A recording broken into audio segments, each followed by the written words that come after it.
الحمد لله نحمده ونستعينه ونستغفره ونؤمن به ونتوكل عليه ونعوذ بالله من شرور أنفسنا ومن سيئات أعمالنا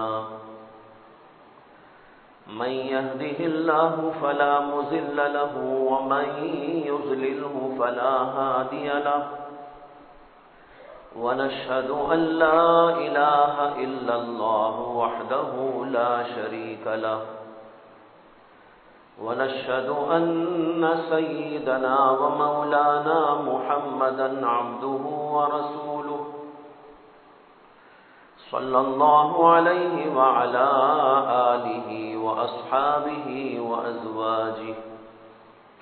وأزواجه وذرياته وسلم تسليما كثيرا كثيرا. أما بعد فأعوذ بالله من الشيطان الرجيم. بسم الله الرحمن الرحيم. يا أيها الناس اتقوا ربكم واخشوا يوما لا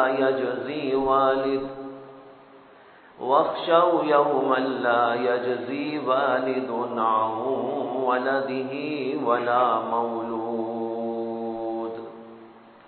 ولا مولود هو جاز عن والده شيئا إن وعد الله حق فلا تغرنكم الحياة الدنيا ولا يغرنكم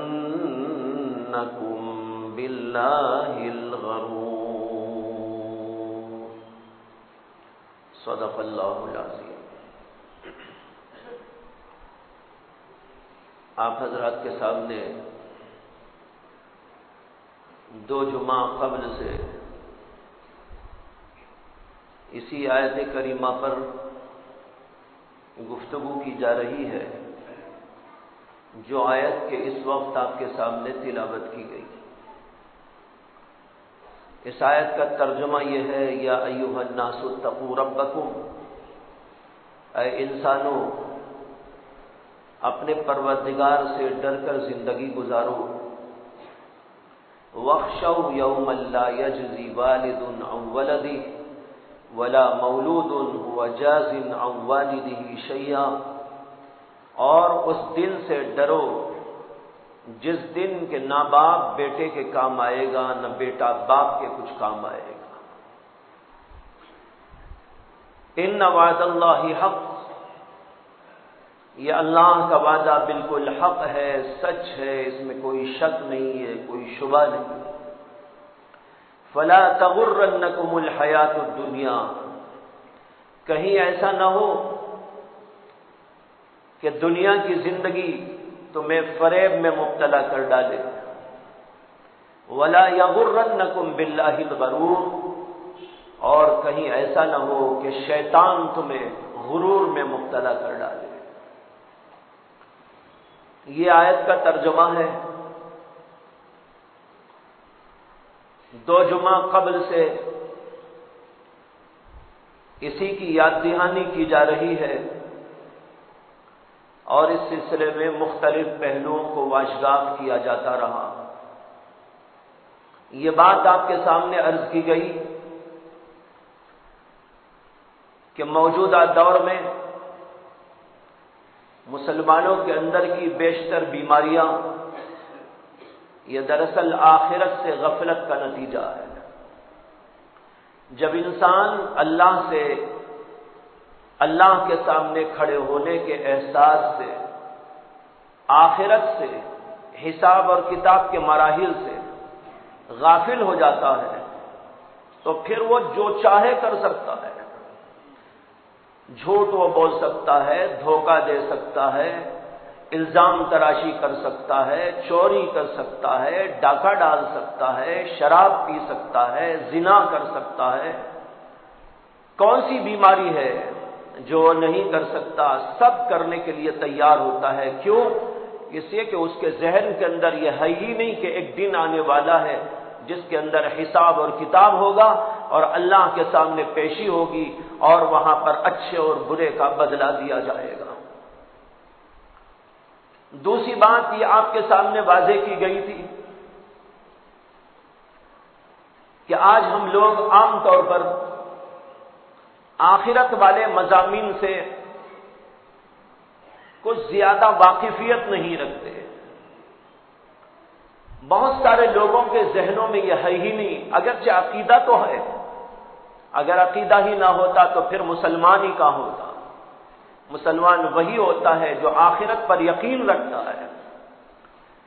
مسلمان ہیں، یقین رکھتے ہیں، مانتے ہیں، لیکن اس کے باوجود ان چیزوں کا استحضار نہیں، یعنی ذہن کے اندر وہ چیزیں مستحضر نہیں کہ آخرت کیا ہے، آخرت کا دن کیا ہے، حساب و کتاب کیا ہے، حساب و کتاب کے مراحل کیسے ہوں گے اور کیا گزرے گی وہاں پر۔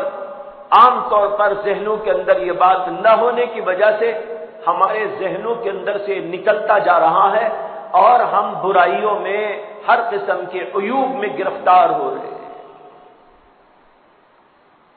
اسی کے پیش نظر میں نے عرض کیا تھا کہ آپ کے سامنے کچھ تذکرہ آخرت کا دن کا کروں گا، اور اس میں سے قیامت کے طاری ہونے کا ذکر گزشتہ جمعہ کیا تھا۔ قیامت طاری ہوگی، اب تو دنیا کو دیکھتا ہے انسان، لہلہاتی کھیتیاں ہیں، روشن سورج ہے، دمکتے ہوئے ستارے ہیں، ہوائیں کھیل رہی ہیں اور دنیا معمور سی نظر آ رہی ہے اور مزین نظر آ رہی ہے، شو ہر جگہ پر دکھائی دے رہا ہے، بہترین مکانات ہیں، زیب و زینت کی اشیاء ہیں، مال پیسہ لوگوں کے پاس موجود ہے، اچھے اچھے کھانے ہیں، تفریح کے سامان ہیں، لوگ گھوم رہے ہیں، پھر رہے ہیں، کار ہے، بنگلہ ہے، سب کچھ موجود ہے۔ ان چیزوں کو دیکھ کر انسان اس سے غافل ہو گیا، یہ دنیا جیسے آج ہے ایک دن آئے گی کہ یہ تباہ ہو کے رہ جائے گی، نہ زمین باقی رہے گی، نہ آسمان، نہ سورج باقی رہے گا، نہ چاند، نہ لہلہاتی کھیتیاں برقرار رہیں گی، نہ یہ بہنے والے سمندر باقی رہیں گے، یہ بلڈنگیں اور یہ عظیم الشان محلات، یہ زیب و زینت کی اشیاء، ان میں سے کوئی چیز باقی نہ ہوگی، اور یہ انسان جس کے لیے اللہ نے کائنات کو سجایا تھا، خود وہ انسان بھی ملیا میٹ ہو کے رہ جائے گا۔ سوچئے کہ وہ عالم کیسا ہوگا۔ میں نے عرض کیا تھا کہ اللہ جب تک چاہیں گے اس دنیا کو برقرار رکھیں گے، لیکن اللہ نے قیامت کی نشانیاں بھی پہلے بیان کر دی۔ قیامت سے پہلے ایسا ہوگا، قیامت سے پہلے ایسا ہوگا، ایسے احوال پیش آئیں گے، یہ ساری چیزیں بیان کر دی گئی تاکہ ہم غافل نہ رہے، تیاری میں لگ جائیں، اور ایسی بہت سی علامات جو قرآن و حدیث کے اندر بیان کی گئی ہیں آج ہمارے سامنے روز روشن کی طرح واضح ہے۔ اللہ کے نبی علیہ السلام نے ایک حدیث کے اندر فرمایا کہ ایک زمانہ ایسا آئے گا قیامت کے قریب، اور یہ قیامت کی علامت ہوگی کہ جو بالکل معمولی درجے کے لوگ ہوں گے وہ حاکم بن کے بیٹھ جائیں گے۔ کیا آپ کو یہ نقشہ دنیا میں نظر نہیں آ رہا ہے؟ اللہ کے نبی علیہ السلام نے فرمایا کہ وہ لوگ جن کے پاس مال پیسہ کچھ نہ ہوتا تھا، ایک زمانہ ایسا آئے گا کہ وہ لوگ بڑی بڑی بلڈنگوں پر فخر کریں گے۔ کیا آج آپ کو یہ دور نظر نہیں آ رہا ہے؟ اللہ کے نبی علیہ السلام نے ایک حدیث پاک کے اندر یہ ارشاد فرمایا کہ ایک دور قیامت کے قریب ایسا آنے والا ہے، ماں باپ کے اولاد نافرمان بن جائے گی۔ آج یہ ساری کی ساری نشانیاں دیکھنے کو مل رہی ہیں، اور بھی بہت ساری نشانیاں ہیں۔ میں عرض یہ کر رہا ہوں بہت سی نشانیاں ہمارے سامنے. ایک حدیث میں آتا ہے اللہ کے نبی علیہ السلام نے فرمایا کہ قیامت کے قریب علم اٹھا لیا جائے گا، جہل پھیل جائے گا، اور یہ فرمایا کہ حرج ہوگا. صحابہ نے پوچھا کہ حرج کیا ہے؟ اللہ کے نبی صلی اللہ علیہ وسلم نے فرمایا القتل القتل، یعنی قتل کا دور چلے گا. اب نظر آ رہا ہے قتل ہی قتل، قتل ہی قتل، بے گناہوں کو قتل، اور قتل کر کے لوگ ویڈیو بھی بناتے ہیں اور اس کو شائع بھی کرتے ہیں، دعوے بھی کرتے ہیں کہ ہم نے قتل کیا ہے. یہ دور آ گیا. پہلے ایک آدمی کسی کو قتل کرتا تھا تو وہ اپنے آپ کو چھپاتا تھا، نظر نہیں آتا تھا، کوشش کرتا تھا کہ کسی طرح یہ بات واشگاف نہ ہو، لوگوں کے سامنے ظاہر نہ ہو. لیکن اب خود ویڈیو بنائے گا اور پھر اس کو واٹس ایپ پر اور مختلف ذرائع ابلاغ سے لوگوں کے سامنے آشکارا کرے گا، بتائے گا کہ میں ہوں قاتل، دیکھ لو کیا کرنا چاہتے ہو کر. اللہ کے نبی علیہ السلام نے اپنی احادیث مبارکہ کے اندر یہ ساری علامتیں بتا دی، اور کچھ بڑی بڑی علامتیں ہیں وہ اب آنی باقی ہے.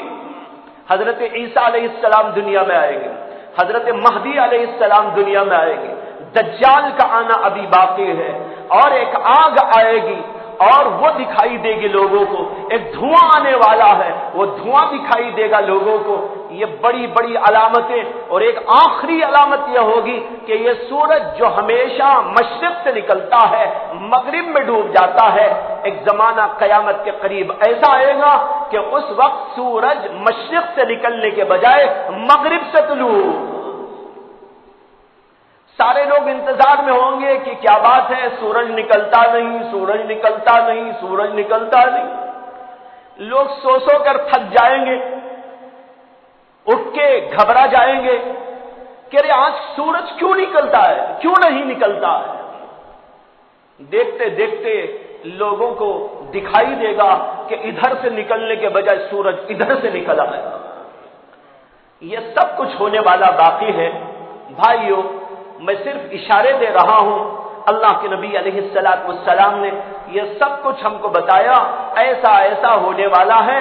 کچھ کچھ چیزیں تو تمہارے سامنے آشکارا ہیں، ان کو ذرا دیکھ لینا، سمجھ لینا، اور آخرت کی تیاری کر لینا، نمازوں کا اہتمام کر لینا، اللہ کی طرف توجہ کر لینا، دنیا کے اندر زیادہ مبتلا نہ رہنا، ضرورت کے مطابق دنیا کماؤ اور کھاؤ، کوئی مذائقہ نہیں.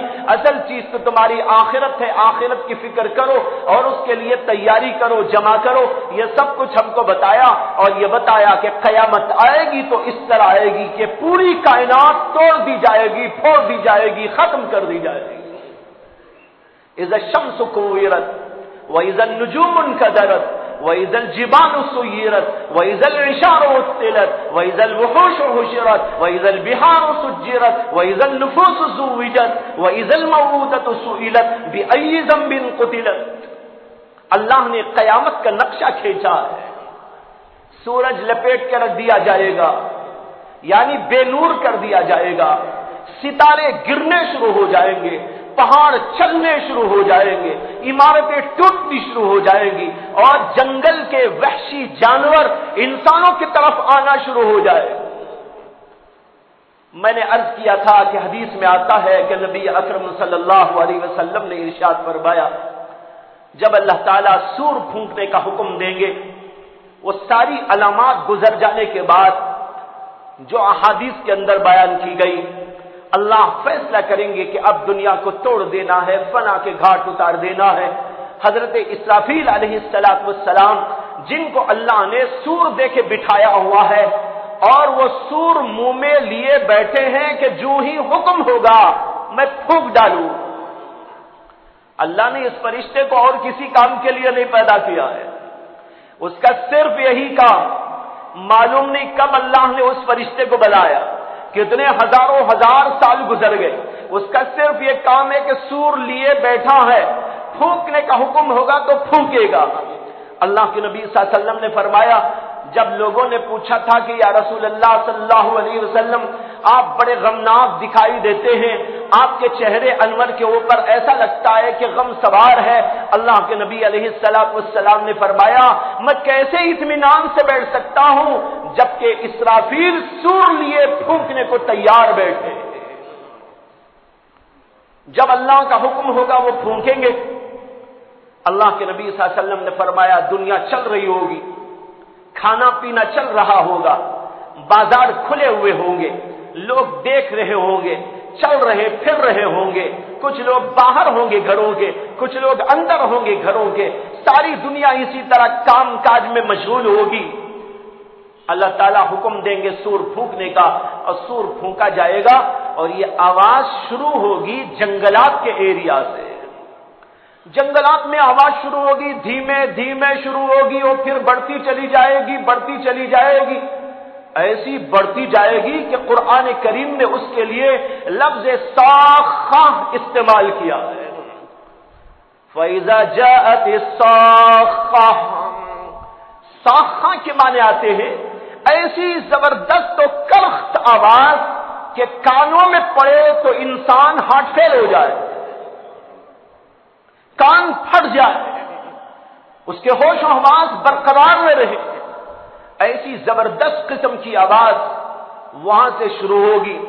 نتیجہ یہ ہوگا کہ جنگل کے جانور جنگلات چھوڑ کر شہروں کی طرف آنا شروع کر ڈالیں گے، اور چونکہ آواز ایک طرف سے نہیں آ رہی ہوگی، ہر طرف سے آئے گی، تو ہر طرف کے جانور شہروں کی طرف آئیں گے اور پھر وہ آواز بھی ان کے پیچھے چلی آئے گی، یہاں تک کہ شہروں میں آبادیوں میں آواز آئے گی، لوگ اس کو سنتے رہیں گے، بے ہوش ہوتے رہیں گے اور پھر مرتے چلے جائیں گے، جانور بھی مر جائیں گے، انسان بھی مر جائیں گے، اور یہ ساری کے ساری کائنات ٹوٹ جائے گی، پھوٹ جائے گی، فنا ہو جائے گی، برباد ہو جائے گی، جس کا نقشہ اللہ نے کھینچا۔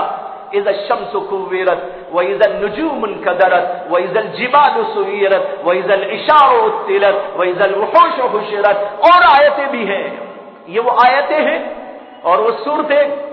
اللہ کے نبی علیہ السلام سے بعض صحابہ کرام نے پوچھا کہ یا رسول اللہ صلی اللہ علیہ وسلم ہم آپ کو دیکھ رہے کہ آپ کی عمر کے لحاظ سے آپ کے بال داڑھی کے جلدی پک گئے۔ اس زمانے میں 60 برس میں بال کا پکنا جلدی شمار ہوتا تھا، آج کے دور میں تو جلدی نہیں ہے یہ، آج کے دور میں 40 ہو گئے، 40 کے بعد نہ پکے تو لوگ پوچھنے لگے کہ بھائی کیا عمر ہے آپ کی، بال کیوں نہیں پکے؟ لیکن وہاں کا ماحول ایسا تھا اور وہ زمانہ ایسا تھا کہ اس زمانے کے اندر 60 برس پر بال پکے تو لوگوں کو تعجب ہوتا تھا۔ اللہ کے نبی علیہ السلام کے کل بال جو آپ کی داڑھی اور سر میں سفید ہو گئے تھے، بعض صحابہ نے اس کو گنا تو وہ 22 بال تھے، بعض لوگوں نے گنا تو وہ 23-24 بال تھے۔ ظاہر بات ہے گننے میں کچھ اونچ نیچ تو ہو ہی جائے گی، تو کسی نے 22 کہا، کسی نے 25 کہا، کسی نے 30 کہا۔ یہ چند بال اللہ کے نبی علیہ السلام کی داڑھی مبارک میں اور آپ کے سر مبارک کے اندر پک گئے تھے۔ حضرات صحابہ کو تعجب ہونے لگا کہ یا رسول اللہ آپ کے بال اتنا جلدی پکنے شروع ہو گئے، یہ کیا بات ہے؟ اللہ کے نبی علیہ السلام نے ارشاد فرمایا شیبتنی ہود واخواتها، سورہ ہود اور سورہ ہود کی جیسی اور سورتوں نے مجھ کو بوڑھا بنا دیا۔ ان میں علماء کہتے ہیں یہ سورتیں سورہ تکویر، سورہ انفطار اور بھی اس طرح کی صورتیں ہیں جس میں اللہ جل جلالہ نے قیامت کا نقشہ کھینچا، قیامت کیسے ہوگی، کیا احوال برپا ہوں گے۔ اللہ کے نبی کہتے ہیں ان صورتوں نے مجھ کو بڑھاپے سے پہلے بوڑھا بنا دیا۔ یہ ہے وہ صورتیں جس کے اندر یہ نقشہ موجود ہے۔ تو بھائیو یہ ساری کائنات اس طریقے پر ٹوٹ جائے گی، پھوٹ جائے گی، ختم ہو جائے گی۔ جب یہ سب ہو جائے گا 40 برس اللہ اسی حالت میں اس دنیا کو چھوڑ دیں گے۔ بعض روایتوں کے اندر آیا ہے حضرت سیدنا ابو ہریرہ رضی اللہ تعالی عنہ نے فرمایا کہ کائنات ٹوٹ جائے گی، پھوٹ جائے گی، اللہ اس کو چھوڑ دیں گے، پھر دوبارہ سور پھونکا جائے گا۔ پوچھنے والوں نے پوچھا کہ کتنے برس اسی طرح رہے گا؟ انہوں نے کہا 40 برس اللہ اس کائنات کو اسی طرح چھوڑ دیں گے، 40 برس کے بعد پھر دوبارہ سور پھونکا جائے گا۔ اس 40 سال کے زمانے میں نہ کوئی بادشاہ رہے گا، نہ کوئی انسان رہے گا، نہ کوئی چیز رہے گی، سب کا سب ویران پڑا ہوا ہو۔ اور اللہ کہیں گے اس وقت میں لمن الملک اليوم، آج بتاؤ بادشاہت کس کی ہے؟ کہاں چلے گئے وہ بادشاہ؟ کہاں چلے گئے وہ امیر؟ کہاں چلے گئے وہ ڈینگے مارنے والے؟ کہاں چلے گئے وہ فخر و ناز والے؟ ذرا وہ سامنے آ اور بتائے کس کی آج حکومت و طاقت؟ کس طرح میں نے ملیامت کر کے رکھ دیا ہے تمہاری سطوتوں کو، تمہاری حکومتوں کو، تمہاری طاقتوں کو، تمہاری لیاقتوں کو، تمہاری صلاحیتوں کو، سب چیزوں کو ختم کر دیا گیا۔ آج بتاؤ لمن الملک اليوم؟ اور اللہ خود ہی جواب دیں گے للہ الواحد القہار، آج تو صرف اللہ کی حکومت ہے، کسی کی حکومت نہیں۔ دنیا میں آج بھی اللہ ہی کی حکومت ہے، لیکن جھوٹے حکومت کے دعوے دار مختلف جگہ پر اپنی حکومتوں کے دعوے کیے بیٹھے ہیں۔ اللہ ان کی جھوٹی حکومتوں کو ختم کر ڈالیں گے، اور اس وقت یہ اللہ کا کلام ہوگا جس کا ذکر قرآن میں موجود ہے، للہ الواحد القہار۔ 40 سال کے بعد اللہ تبارک و تعالی دوبارہ حکم دیں گے حضرت اسرافیل علیہ السلام کو۔ حضرت اسرافیل علیہ السلام دوبارہ سور پھونکیں گے۔ پہلے سور کے بارے میں قرآن میں آیا ہے فَإِذَا نُفِخَ فِي الصُّورِ فَصَعِقَ مَنْ فِي السَّمَاوَاتِ وَمَنْ فِي الْأَرْضِ إِلَّا مَنْ شَاءَ اللَّهُ۔ جب پہلا سور پھونکا جائے گا تو زمین و آسمان میں جو بھی لوگ ہیں وہ سب کے سب بے ہوش ہو جائیں گے، اور پھر اس کے بعد تو مر ہی جائیں گے۔ الا من شاء اللہ، مگر وہ جن کو اللہ چاہے گا باقی رکھنا وہ باقی رہیں گے۔ کہتے ہیں کہ حضرت اسرائیل باقی رہیں گے، حضرت اسرافیل باقی رہیں گے، اللہ کا عرش باقی رہے گا، اللہ کی کرسی باقی رہے گی، اللہ کا قلم باقی رہے گا، کچھ چیزیں یوں ہی باقی رہیں گی، باقی سب کی سب دنیا اور تمام انسان اور تمام فرشتے سب ختم ہو جائیں گے۔ لہذا اسرافیل کو اللہ کہیں گے اب دوبارہ سور پھونکو۔ جب دوبارہ سور پھونکا جائے گا فَإِذَا هُمْ قِيَامٌ يَنظُرُونَ، اب سارے کے سارے لوگ اٹھنا شروع ہو جائے گے، سارے کے سارے زندہ ہوں گے۔ نبی اکرم صلی اللہ علیہ وسلم نے فرمایا سب سے پہلے جو قبر سے اٹھوں گا، سب سے پہلے جو انسان قبر سے اٹھے گا وہ میں ہوں گا۔ اول من تنشق عنہ الارض، سب سے پہلا وہ آدمی جس کی قبر پھٹ کر وہ اٹھے گا وہ میں ہوں گا۔ اور ایک حدیث کے اندر آیا کہ نبی اکرم صلی اللہ علیہ وسلم نے فرمایا کہ سب سے پہلے میں اٹھوں گا، لیکن میں دیکھوں گا کہ میرے سے پہلے حضرت موسیٰ علیہ السلام بیدار ہے۔ اللہ کے نبی نے فرمایا میں نہیں جانتا کہ وہ مر کر یعنی سور کے بعد وہ بے ہوش ہو کر پھر دوبارہ ان کو اٹھایا گیا تھا یا یہ کہ وہ یوں ہی رہے تھے اور اللہ تبارک و تعالیٰ نے ان کو یوں ہی چھوڑ دیا۔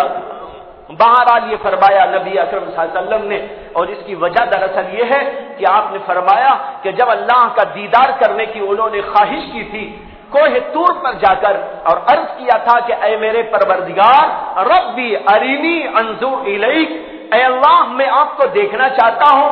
اللہ تعالیٰ نے کہا لن ترانی، تم مجھ کو اس دنیا میں دیکھ نہیں سکتے، ہاں البتہ ایسا کرو کہ اس پہاڑ کو دیکھتے رہنا، کوہ طور پہ ہماری تجلی آئے گی، اس تجلی کو برداشت کرنے کی تمہیں سکت ہے کہ نہیں ہے پہلے دیکھ۔ اللہ نے کوہ طور کے اوپر اپنی تجلی ظاہر فرمائی تو کوہ طور پاش ہو کے رہ گیا۔ حضرت موسیٰ علیہ السلام بے ہوش ہو گئے۔ اس بے ہوشی کی وجہ سے اللہ قیامت کی بے ہوشی سے ان کو محفوظ رکھے گا۔ یہ فرمایا نبی اکرم صلی اللہ علیہ وسلم نے، بہرحال آپ قبر سے سب سے پہلے اٹھیں گے، پھر اس کے بعد حضرت عیسیٰ علیہ السلام اٹھیں گے، پھر اس کے بعد ایک کے بعد دیگر اور لوگ حسب مراتب اٹھتے چلے جائیں گے، انبیاء، پھر صلحاء، پھر اولیاء اللہ، پھر اس کے بعد نیک لوگ، پھر مسلمان لوگ، پھر عام لوگ، اور پھر اس کے بعد میں جو ہے گنہگار لوگ، اور پھر اس کے بعد میں کافر لوگ، اس طریقے پر قبروں سے اٹھتے رہیں گے اور انہیں ایک جگہ پر جمع کیا جاتا رہے گا۔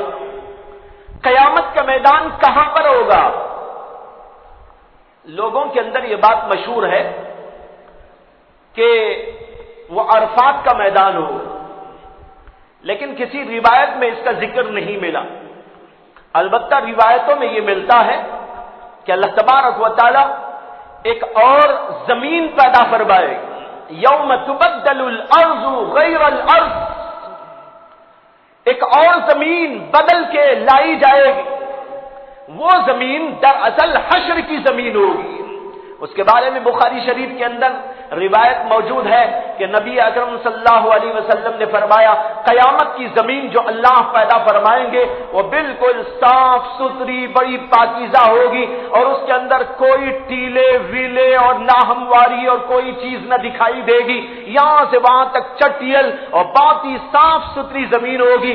اللہ اس زمین کو پیدا فرمائیں گے، اس زمین کی طرف لوگ لپک لپک کے چلیں گے، اور جب چلیں گے نہ کسی کے بدن کے اوپر چپل اور جوتے ہوں گے، نہ بدن کے اوپر کوئی کپڑا ہوگا، بالکل اس طرح جیسے ماں کے پیٹ سے آئے تھے اس طریقے پر چلنا شروع ہو جائیں گے۔ جب چل کر یہ لوگ جائیں گے تو ان کے ہوش و حواس برقرار نہیں رہیں گے۔ ایک حدیث میں آتا ہے کہ حضرت عائشہ صدیقہ رضی اللہ عنہا نے نبی اکرم صلی اللہ علیہ وسلم سے دریافت کیا کہ یا رسول اللہ، جب سارے لوگ ننگے ہوں گے، وہاں مرد بھی ہوں گے اور عورتیں بھی ہوں گی، تو کیا ایک دوسرے کو دیکھ کر انہیں شرم نہ آئے گی؟ اللہ کے نبی صلی اللہ علیہ وسلم نے فرمایا کہ عائشہ، وہاں تو سب کے سب لوگ اپنے آپ میں ایسے مشغول ہوں گے کہ کون کسی کو دیکھے گا اور کسے شرم آئے گی۔ ایسا کٹھن بنا بھائیو، یہ ہے قیامت کا میدان، حشر کا میدان اور قیامت کا دن۔ اس دن کے لیے قرآن کریم کے اندر اور احادیث کے اندر 50 لفظ اور 50 نام استعمال کیے گئے۔ قیامت کا نام ایک نام نہیں ہے، 50 نام ہے۔ قرآن میں باز آئے، احادیث کے اندر بھی باز آئے۔ اس کو یوم آزفہ کہا گیا، اس کو یوم الفصل کہا گیا، اس کو یوم الحشر کہا گیا، اسی طریقے پر بہت سارے ناموں سے اس کو یاد کیا گیا۔ اس کو القاریہ کہا گیا، اس کو الحاقہ کہا گیا، مختلف الفاظ سے اس کو تعبیر کیا گیا ہے۔ بڑا خطرناک دن، بڑا ہولناک قسم کا دن ہوگا۔ اس دن کی ہولناکی، اس دن کی خطرناکی کا ذکر قرآن و حدیث کے اندر اتنا اور اتنا بیان کیا گیا ہے کہ ان نصوص کو جمع کر کے دیکھا جائے تو مستقل کتاب ہو جائے۔ چند آیتیں آپ کو سناتا ہوں۔ ایک جگہ پر اللہ تعالیٰ نے کہا یا ایھا الناس اتقوا ربکم ان زلزلۃ الساعۃ شیء عظیم یوم ترونها تذهل كل مرضعة عما ارضعت وتضع كل ذات حمل حملها وترى الناس سكارى وما هم بسكارى ولكن عذاب الله شديد۔ بڑی ہولناک آیت ہے، دلوں میں ہول اور دہشت پیدا کر دینے والی آیت۔ اللہ تعالیٰ نے کہا کہ یا ایھا الناس اتقوا ربکم، اے انسانوں اپنے پروردگار سے ڈر کر زندگی گزارو۔ ان زلزلۃ الساعۃ شیء عظیم، کیونکہ قیامت کا زلزلہ بڑا ہولناک، بڑا خطرناک ہوگا۔ اللہ جس کو کہے عظیم، اللہ جس کو کہے بڑا خطرناک، اس کی خطرناکی میں کون شبہ کر سکتا ہے؟ اور خطرناک کیا ہوگا؟ کہتے ہیں یوم ترونها تذهل كل مرضعة عما ارضعت، یہ ایسا دن ہوگا کہ اگر وہاں کوئی دودھ پلانے والی عورت اپنے بچے کو دودھ پلانے والی ہوگی تو وہ اپنے بچے کو دہشت و وحشت کے مارے بھول جائے گی۔ ایسی دہشت ایسی وحشت، ایسی خطرناکی جس کی کوئی انتہا نہیں۔